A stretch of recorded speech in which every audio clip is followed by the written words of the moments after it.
Dobrý deň prajem. Vítajte, sme radi, že ste tu a ja vám s hrdosťou a s radosťou predstavujem kandidátku siete na primátorku mesta Košice. Košice sú v istom zmysle hlavným mestom siete a veľmi nám tu záleží na úspechu. Kandidátkou siete na primátorku mesta Košice je pani docentka doktorka Alena Bašistová, 37-ročná manažérka, vysokoškolská pedagogička, osoba, ktorej sa snúbi vnútorná integrita s manažérskou zručnosťou, viedla Fond sociálneho rozvoja a sme presvedčení o tom, že to je ten pravý výber pre Košice. Ciele a dôvody kandidatúry sú dva. Tým prvým cieľom je dopriať Košičanom aktívnu a kompetentnú službu pri správe ich mesta. Bezpečné ulice, spoľahlivé parkovanie, viac roboty pre miestne podniky, pre ľudí, ktorí tu žijú. Ale priznám úplne otvorene a nahlas, že tým druhým hlavným cieľom a dôvodom kandidatúry pani docentky Bašistovej je naša túžba zvíťaziť tu nad Smerom. Pán poslanec Raši je milý chlapík, ale mesto v skutočnosti riadia ľudia pána Pašku a pána Žigu, a to spôsobom, ktorý je vidieť aj na celoštátnej úrovni, vo svoj vlastný prospech. Ak by pán poslanec Raši mal byť znovu zvolený, tak to bude už len horšie. Želáme si silné Košice. Silné aj z hľadiska ich postavenia v celoštátnom meradle, z hľadiska pozornosti, ktorú budú od štátu dostávať, ale silné aj v službe ľuďom, ktorí tu žijú, v službe Košičanov. Poprosím teraz pani docentku, aby sama ponúkla niekoľko slov. Nech sa páči. Ďakujem veľmi pekne pánovi predsedovi Radoslavovi Procházkovi za slovo. A pán predseda už spomenul, že Košice sú hlavným mestom siete a myslím, že tento fakt dokumentujú aj moji 5 spolukandidáti na post starostov pre 5 mestských častí Košíc. Kto som, nájdete aj v priloženom materiáli, ktorý máte k dispozícii k tomuto stretnutiu. Z tohto miesta chcem zdôrazniť len 3 veci. Som rodinná Košičanka a žijem v tomto meste celý život. Na rozdiel od svojich protikandidátov nezatváram oči pred najväčšími výzvami. Košičanom ponúkam kompetentnú a čestnú správu vecí verejných ako skúsená manažérka a odborníčka v oblasti spoločenských a ekonomických vied. Richtárskú prísahu siete príjmem v plnom rozsahu, rovnako ako záväzok, že pod môjim vedením sa Košice stanú silným mestom, ktoré slúži všetkým ľuďom, nielen vyvoleným. Dnes som vám prišla predstaviť základné body môjho programu a vízie pre Košice. Poprvé, mladí ľudia zostanú v Košiciach. Udržím mladých ľudí v Košiciach, budú mať prácu a byty. Pracovných príležitostí v Košiciach bude viac, využijem pritom svoje manažérske a ekonomické skúsenosti. Pracovné príležitosti budú rôznorodejšie. Podporím investorov pri ich vytváraní. Po druhé, bezpečné a dôstojné Košice. Košičanov v poslednom období trápi bezpečnosť, zvýšim preto počet i výkonnosť mestskej polície.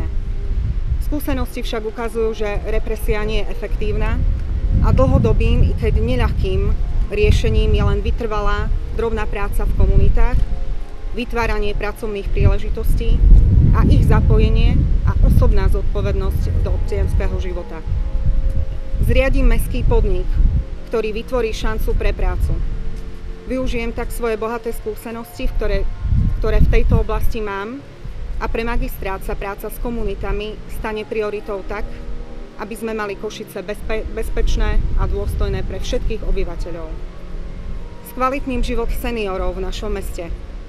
Vybudujem v spolupráci s univerzitami, vysokými školami a strednými odbornými školami humanitných smerov školiace strediská, ktoré študentom ponúknú prax a klientom, prijímateľom sociálnych služieb, skvalitnia a spríjemnia život v zariadeniach sociálnych služieb po odbornej i ľudskej stránke. Po tretie, verejné priestory patria všetkým, nielen papalašom. Zasadím sa za to, aby sa žiaden z verejných parkov neprivatizoval. Naopak, existujúce zelené plochy budem rozširovať alebo budovať nové. Viem, že Košičanom chýbajú rekreačné priestory a športoviská. Zvýšim ich počet a dostupnosť. Košiciam chýba napríklad akvapark. Postavím zmysluplný projekt na výstavbu akvaparku. Chcem, aby Košice boli dobrým mestom, ktoré slúži všetkým ľuďom. Mestom, na ktoré sme hrdí nielen pre jeho históriu a kultúru, ale aj pre jeho možnosti rekreačného a športového vyžitia. Sme mestom mnohých kultúr a náboženstiev, čo je samo o sebe bohatstvom, ktoré musíme vedieť využívať s úctou a rešpektom. Ďakujem za vašu pozornosť a nech sa páči priestor pre otázky.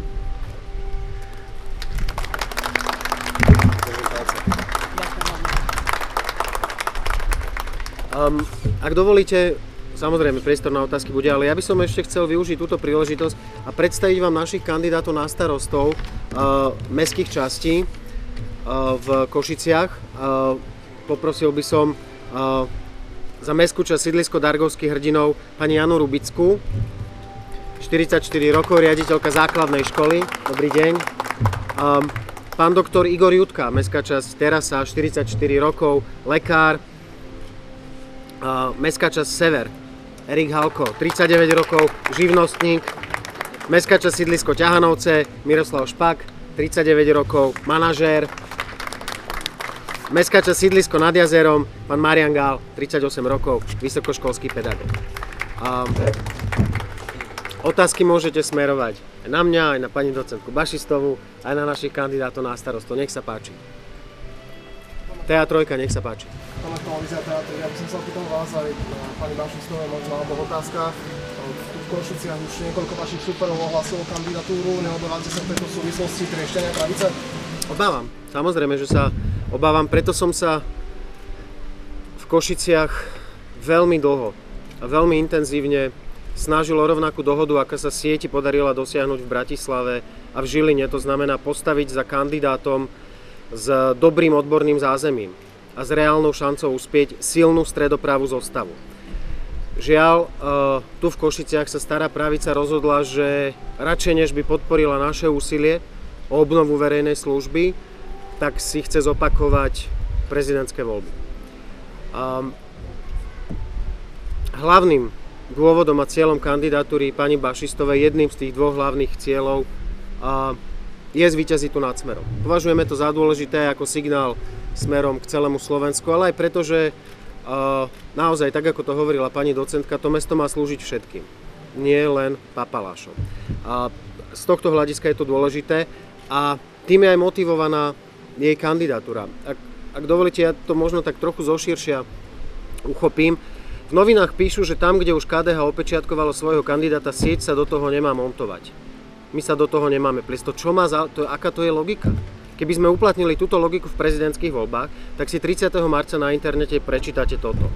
V druhom kole prezidentských volieb pri rekordne nízkej účasti zvíťazil nad Pavlom Hrušovským Robert Fico a dnes je novým prezidentom Slovenskej republiky. Presne takýto výsledok by malo uplatnenie logiky, ktorá sa dnes od siete ako nositeľa nového etosu pre verejnú službu očakáva. A my nie sme ochotní zmieriť sa s tým, že si tu pravica má prísť pre ďalšiu porážku. Myslíme si, že Košice si zaslúžia stredopravú primátorku a preto sme prišli s takouto kvalitnou ponukou. A viete, takmer 2/3 ľudí nechodia v komunálnych voľbách k urnám. Mladí ľudia takmer vôbec. Stohy politologických a iných analýz sa o tom popísali. Nie je jedným z dôvodov to, že sa im znova a znova ponúkajú tzv. Väčší kandidáti. 20 rokov ľudia, ktorí tu znova a znova kandidujú do tých funkcií. My sme ľuďom slúbili obnovu verejnej služby. Teraz im máme povedať, viete čo, počkajte ešte 4 roky. KDH už pred 3 týždňami opečiatkovalo nejakého kandidáta, čiže toto celé sa odkladá, prihláste sa o 4 roky. Potom s tým začneme. Teraz s tým treba začať. Po celom Slovensku, nielen v Košiciach, je dopyt úplne legitímny, rozumný a logický, že sa potrebujeme pohnúť dopredu. A toto je spôsob, ako to urobiť. Nech sa páči. Dobrý deň. Hovoríte, že opečiatkovalo pred 3 týždňami. Pán Bauer je tu už nejaké 3 mesiace alebo 5 podľa tej zmluvy. Sám ste ho volal do siete. Teraz je zvláštne, že o ňom hovoríte, ako keby to bolo niečo, čo by vám niekto chcel vnútiť. A potom sa mi zdá ešte, či si robíte srandu, že máte pocit, že môžete vyhrať s kandidátkou, ktorú v živote nikto nevidel, teraz je to prvýkrát a ešte na billboardoch padne. Ďakujem pekne za obe tie otázky. Tu sa rozmohol taký zvláštny trend, to, že otázku vlastne, že si sama odpovedáte v otázke, že už vlastne konštatujete veci ako fakty v poriadku, ale tu sa rozmohol taký zvláštny trend, že ľudia, ktorí chcú viesť mesta, ktorí kandidujú na primátorov a starostov, nemajú problém, práve tí, ktorí podporu nedostali, prísť, že a fňukať, že a veď mi to slúbi a on chcel toto. Podľa mňa to nie je normálne, aby do funkcií primátorov a starostov sa pýtali ľudia, ktorí utekajú z politického rokovania do novín alebo na blog, fabulujú, fantazírujú. Ja si o pánovi Bauerovi myslím, že to je dobrý a čestný človek. Aj on vie, že má moje osobné sympatie, ale my potrebujeme v Košiciach vyhrať. A potrebujeme naozaj potvrdiť to, čo sme ľuďom slúbili, že im nebudeme ďalších 20 rokov ponúkať tzv. Večných kandidátov. A čo sa týka na pravdepodobnosti, ak dovolíte, odpoviem vám na tú druhú otázku. Ak vás teda zaujíma tá odpoveď, ak to nemalo byť len, aby vás bolo počuť, tak odpoveď na tú druhú otázku znie, že ak by sme neverili a nesnažili sa o úspech, tak by sme tu dnes neboli. Veď aký dôvod by malo predstavovať vám kandidátku, o ktorej nie sme presvedčení, že by pre Košice bola dobrou voľbou a tým správnym výberom. Urobíme všetko preto, aby sme v Košiciach vyhrali. Mne osobitne na tomto meste záleží. Ja som tu strávil volebnú noc v prvom kole prezidentských volieb. V žiadnom inom meste som nestrávil za uplynulé mesiace toľko času ako v Košiciach. Pôsobil som tu na ústavnom súde, 2 roky som tu žil. V Košiciach mám niektorých z mojich najlepších priateľov a úspech mesta mi leží na srdci. A toto je jeden zo spôsobov, akým k nemu prispieť. Nech sa páči. Je pravdou, čo hovorí kolegynka, že vašu kandidátku zatiaľ Košičania poznajú veľmi málo. Ostávajú možno nejaké zhruba 2 mesiace. Aké kroky povedú k tomu, aby ju tie Košice spoznali? No, veľmi podobné, aké robil vo svojej kampani, vo svojom úsilí aj pán prezident Kiska, aj ja, lebo nám pred rokom takisto hovorili lídri politických strán, nechoďte do toho, radšej sa dohodnite na kandidátovi, ktorý jediný tu má šancu, na pánovi Hrušovskom. A chodili sme medzi ľudí, rozprávali sme sa s nimi a ponúkali sme im vlastnú predstavu toho, ako by ten štát mohol a mal vyzerať. A to isté budeme robiť dnes. Ponúkať Košičanom našu predstavu o tom, čo by pre nich mesto malo urobiť, lebo to mesto musí slúžiť ľuďom, ktorí tu žijú. To je podstata nášho programu a to je podstata našej motivácie, prečo sa o ten úrad uchádzame. Pretože v ňom chceme priniesť aktívny a kompetentný výkon Košičan. Rozumiem tomu dobre. Bude chodiť medzi ľudí rovnako kandidáti, ktorí tiež nepatria medzi najznámejších, to je ad 1 a ešte, čo nás čaká teda do tých volieb? No samozrejme, 4.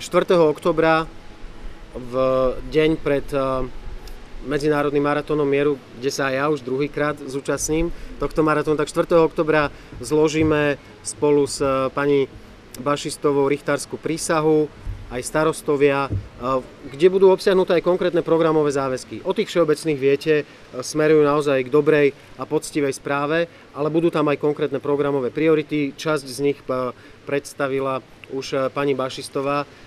Mňa ako častého návštevníka Košic láka tá predstava, že by mali Košičania svoj vlastný mestský akvapark, ale určite to nebude jediná vec, ktorú budeme za tie 4 roky chcieť urobiť. Nech sa páči. Ja by som rád poprosil pani Bašistovú. Chcel by som sa jej spýtať, čo bolo pre ňu motivom, že sa z akademickej pôdy rozhodla presunúť do, nehnevajte sa na mňa, ale do úvodovkách politiky, kde sa viac čakuje, kšeftuje a obchoduje, ako riešia veci. Nemám politickú skúsenosť a zázemie. Nikdy som nebola v politickej strane, ale oslovila ma ponuka siete. Oslovili ma hodnoty aj pána Procházku, aj siete, preto som aj prijala členstvo a kandidatúru. To, čo ma možno oslovilo, bol aj fakt, že niekoľko rokov už Košičanov nezaujala pravicová ponuka a možno je to odvážne, možno to prichádza neskoro, ale z môjho pohľadu to bola veľká výzva a verím, že budem mať čo Košiciam ponúknuť. Koľko mienite investovať do kampane? Vy aj strana? Takto otázka financovania, financuje všetko strana Sieť a všetky otázky, ktoré sa týkajú financovania, vás poprosím, aby ste sa obrátili na pána kancelára, pána Čepka. Môžem sa opýtať, ako vás to napadlo, že budete kandidovať, napadlo to vás, alebo napadlo to vaše okolie, Sieti? Kde vznikol ten nápad? Celá sieť funguje ako živý organizmus. Snažíme sa pracovať tímovo. Ja som strávila nejaký čas v Bratislave, bolo to už tu odprezentované, takže bola som oslovená možno aj kvôli svojim manažerským, aj tým ekonomicko-spoločenským skúsenostiam. A napadlo to aj sieť, aj mňa, bola to vzájomná dohoda a spolupráca. Mohli by ste ešte povedať taký nejaký koment k takým informáciám, ktoré o vás kolujú, že ste líblik pána Buriana do Smeru, že ten vás dotiahol na sociálny fond do Bratislavy a že vám dokonca bude platiť kampaň. Samozrejme, tomu neveríme, ale môžete k tomu niečo povedať? Bola som oslovená ešte ako vysokoškolská študentka, aby som pôsobila na pôde Ministerstva práce, sociálnych vecí a rodiny. Tá ponuka potom prišla ešte raz o 2 roky na to a tretíkrát prišla ponuka od pána Buriana s tým, že som bola oslovená nie ako nominant politickej strany, ale ako človek, ktorý je odborník v tejto oblasti, pracujem v nej 13 rokov. Spolupracujem s rôznymi zariadeniami sociálnych služieb, pracovala som na rôznych projektoch, či už bruseláckých alebo iných. Čiže poviem len toľko, že môj výkon bol výkon práce vo verejnom záujme a mala som klasický pracovnoprávny vzťah. A je pravda, že pán Burian si urobil nejakú formu doktoránskeho, alebo neviem to presne, u vás na fakulte, kde konkrétne robíte? Toto nie je otázka na mňa. Ale nie som ani doktorantkou, ani som súčasťou vedenia fakulty. No, ak dovolíte, ešte by som doplnil odpoveď na tú otázku. Pokiaľ viem, tak minister za Smer prepustil pani Bašistovú z výkonu toho úradu, práve preto, že odbornosť mala u nej prioritu pred akýmikoľvek politickými záväzkami alebo hrami. Myslím si, že to hovorí same za seba, že ďalší z ľudí, ktorí sa hlásia k sieti, bol predmetom represie zo strany predstaviteľov Smeru, ale s tým počítame, deje sa to, bude sa to diať. My si želáme férový súboj.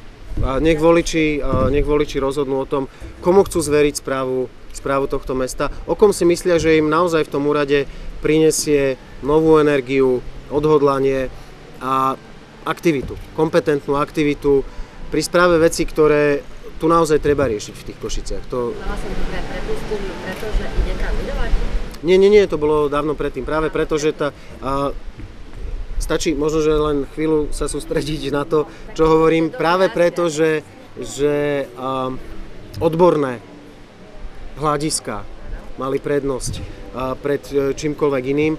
Takto pri vládnej strane často chodí, že ak je prioritou odborný výkon, tak to vedie aj k takýmto výsledkom. Dnes sa uchádzame o poverenie na správu druhého najväčšieho mesta na Slovensku, Košíc.